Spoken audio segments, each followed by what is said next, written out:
So the Broncos are very healthy for this game.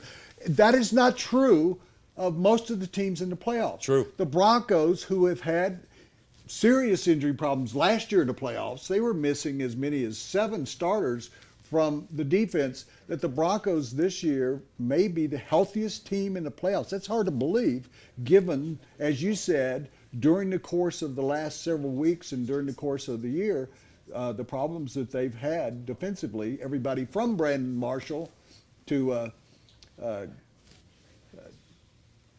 Julius Thomas, Orlando Franklin, Trevathan, who's not going to play and is on the injured reserve.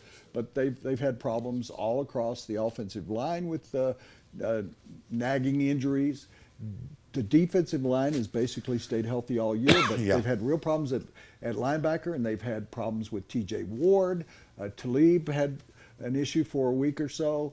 I think that they're in better shape than they have been in a year and a half. Well, it's really encouraging. I was out of practice yesterday, and everybody was out there. It was great to see. So if you're a Broncos fan, they're playing the Colts. How many people, Les, do the Colts have on their injured list? Let me go to my tablet, Woody. Let me go to the Broncos injury report, okay? While he's doing that. They had quite a few DNP. They had 3 DNPs. DQwell Jackson, a linebacker. See, here's the deal. You want DQwell Jackson to play.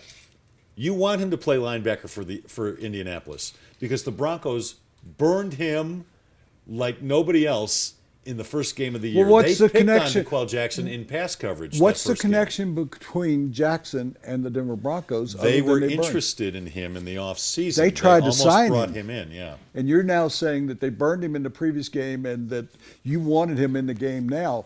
So that the Broncos got very fortunate. The other thing was the Broncos were looking at a number of wide receivers, and they didn't get lucky, and they almost didn't get lucky on Emmanuel Sanders because he agreed to sign a contract with the Kansas City Chiefs. Yeah. I think that signing was as important as the 3 guys on defense. He was a guy that deserved to be in the Pro Bowl. You can say that for 20 other guys, but he had a Pro Bowl type year. And he has not been in the Pro Bowl before, but I think he's a guy headed for the Pro Bowl in the future.